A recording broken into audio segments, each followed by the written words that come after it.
Olha só que curioso. Em Campinas, São Paulo, tem um pedaço de terra que é, no mínimo, intrigante. De um lado, uma escola técnica. Do outro, um aeroporto. E bem ali, espremido no meio, um cemitério.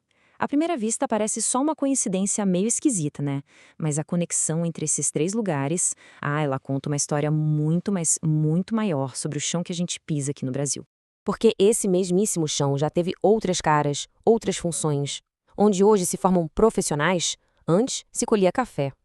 Onde hoje decolam aviões, um dia lutaram soldados. E onde hoje descansam os mortos, antes viviam e também morriam pessoas escravizadas.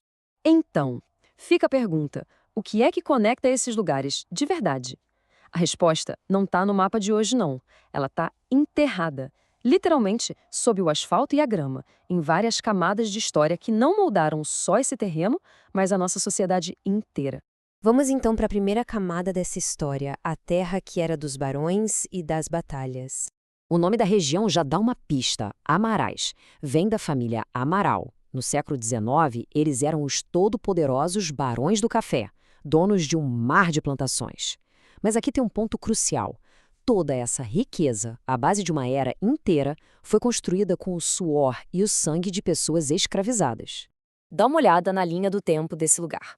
Lá no comecinho do século XIX, era um ponto comercial super importante. 40 anos depois, em 1842, esse mesmo solo vira palco de uma batalha violenta da Revolução Liberal. E aí, pá! Em 1888, a abolição da escravatura chega e vira o jogo de uma vez por todas. E é aqui que a gente encontra a imensa contradição daquela época. A tal Batalha da Venda Grande foi uma luta por liberdade. Só que liberdade para quem? Era uma liberdade política para a elite. Com certeza não se estendia para as centenas de pessoas escravizadas que trabalhavam e morriam exatamente naquela mesma terra. E isso, claro, nos leva ao fim de um sistema e ao nascimento de um outro. Mas como é que essa terra toda mudou de dono? Bom, foi um efeito dominó. Primeiro, a abolição em 1888 tira a mão de obra escrava da equação. Junto com isso, o solo já estava exausto e as dívidas se acumulando. Pronto, o poder dos barões do café começou a ruir. Foi a deixa para o estado de São Paulo entrar em cena, comprando as antigas fazendas e assumindo o controle total. Agora, com a terra na mão do Estado, o século XX chega com tudo, trazendo a sede industrial e uma nova missão para esse lugar. E essa nova lógica industrial foi se desenrolando bem rápido. Em 1939, aparece o aeroporto. Em 64, a escola técnica. Para quê? Para formar a mão de obra para a indústria que estava chegando. E em 69, o cemitério, para atender uma cidade que não parava de crescer. Parece progresso, não é? Mas vamos com calma.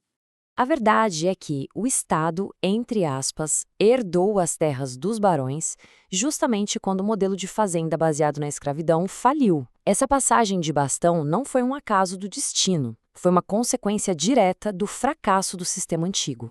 Mas essa nova ordem industrial, ela trouxe uma nova liberdade de fato ou só uma nova função para os trabalhadores? Para entender o que vem a seguir, a gente precisa falar sobre um conceito cultural bem brasileiro, o bacharelismo. Sabe aquela ideia, aquele preconceito, de que ter um diploma universitário é o que dá status, enquanto o trabalho técnico, o trabalho manual, é visto como algo menor? Pois é uma herança direta daquele tempo em que o trabalho braçal era coisa de escravizado. E essa mentalidade tem um impacto direto e bem doloroso no bolso. Um profissional técnico, mesmo sendo excelente, muitas vezes começa ganhando quase metade de alguém que acabou de sair da faculdade com um diploma de bacharel. O esforço para estudar pode ter sido o mesmo, mas o status do diploma, no Brasil, ainda fala mais alto. Isso acabou criando uma nova classe de trabalhadores, os operários de jaleco. Gente super qualificada, trabalhando em laboratórios e indústrias de ponta, mas que no fundo é tratada como se fosse só mais uma peça, totalmente substituível na grande máquina industrial. Vamos colocar os dois sistemas lado a lado para a gente ver bem. Antes, o vínculo era a propriedade física de uma pessoa. Hoje, é um contrato. O objetivo, que era matéria-prima bruta, virou valor agregado. E o controle? A violência direta deu lugar à necessidade econômica, a pressão das contas para pagar. As correntes de ferro, de certa forma, foram trocadas pelas metas de produção. A forma mudou? Sem dúvida. Mas será que a lógica de exploração mudou junto? E no meio disso tudo, a Terra. A Terra se lembra de tudo isso.